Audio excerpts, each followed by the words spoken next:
горные озера и равнинные озера, они отличаются во многом и характером, так сказать, своего происхождения. Но то, чем, например, равнинные озера отличаются от горных озер, конечно же, это их хрупкость.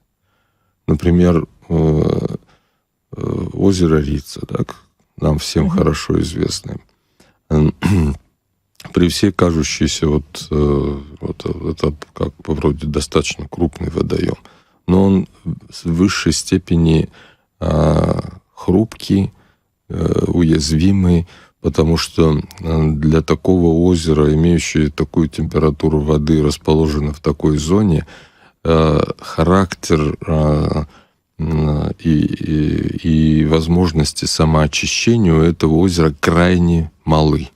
И поэтому даже незначительные загрязнения в этом озере оказываются для него фатальными.